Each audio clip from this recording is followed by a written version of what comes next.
Hey guys, welcome back to Philip Draws Comics. I'm Philip. That's my hand you see on the screen right now, drawing the picture in front of you. And today we're drawing Dr. Harleen Quinzel, aka Harley Quinn, from Batman the Animated Series. The goal for today's video was to take an image of Harley Quinn, drawn by the legendary Bruce Timm, and to try to take that cartoon image and redo it in the style of Gary Frank. He's one of my favorite comic book artists. He draws in a not quite photorealistic style, but in a much more realistic style. What I like about Gary Frank's style is that even though it's realistic, it's still very design heavy. You can look at his drawings of say, Superman or Black Adam and Bruce Wayne, and you can tell that they're not just the same generic handsome man face with different haircuts.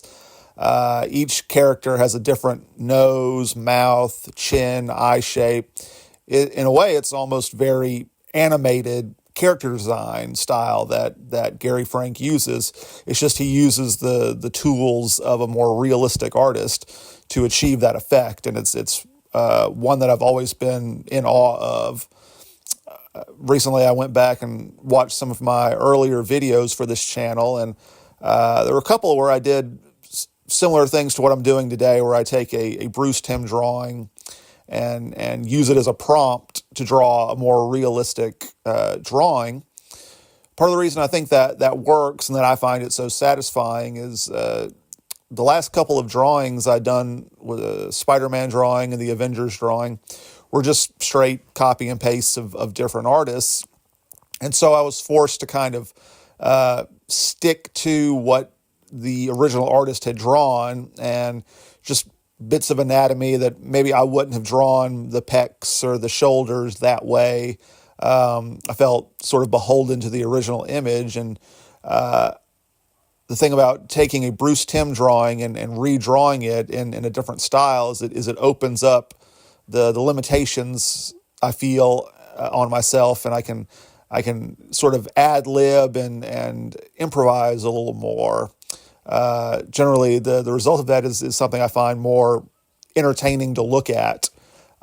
Certainly feel better about drawing than something that's just copy and paste of another artist's drawing. So hopefully that's something I'm going to be doing more and more here on the channel, is doing more original images, more original pieces of art. The character of Harley Quinn is an interesting one.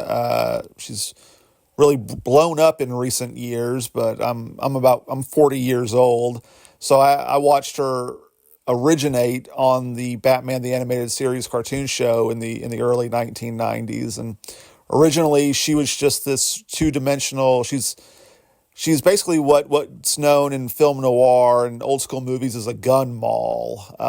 There's the girlfriend of the bad guy in a movie, and for whatever reason, a lot of those women in those movies had the kind of accent that sort of, I don't know if you call that Brooklyn or New York, that very distinctive voice pattern that Harley Quinn has, that came from her original voice actress, Arlene Sorkin, and has followed the character for good or for ill across other iterations of the characters, both animated and live action. But originally, she was just, like I said, a two-dimensional girlfriend for the Joker, until the comic book Mad Love came out. Mad Love was written by Paul Dini and drawn by Bruce Timm, and it depicted the origin story of Harley Quinn. The twist, the joke being that this two-dimensional character was originally the Joker's therapist in Arkham Asylum. And over the years, I've seen this depiction of the character sort of drift in interesting ways. In the original iteration of Harley Quinn, she is not a good therapist or a good person, really. She's a con artist. She's a woman who got her degree in psychology through duplicitous means, and her only goal was to get a job at Arkham Asylum and write a book on all the crazy people that that were stuck there and become rich and famous off of that. And then she meets the Joker, and the Joker manipulates her into falling in love with him. And so what you kind of get there is a con artist who met someone who was better at the game than they were. So you kind of, the original version of Harley sort of has no one to blame but herself for walking into a situation she wasn't prepared for.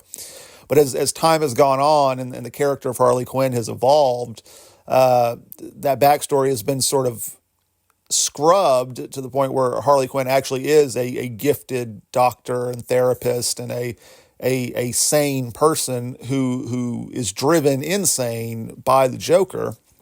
And I see the value of both versions of the character. You know, the idea of the more modern take on Harley Quinn is someone, you know, basically the moral of the story there is that anybody can fall no matter how bright or smart they are.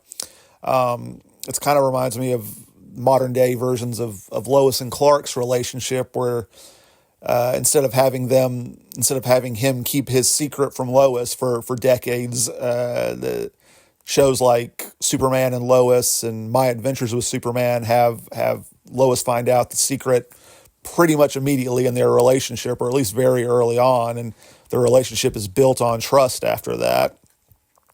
At that same time, I like that, but I kind of wouldn't mind seeing a 21st century version of that Clark, Lois, and Superman love triangle. And sort of the same with Harley Quinn. I really like the modern day version, the emancipated version of Harley Quinn, but the character loses, or it's a different character than the original iteration. And I kind of wouldn't hate seeing more stories with that original iteration of Harley Quinn.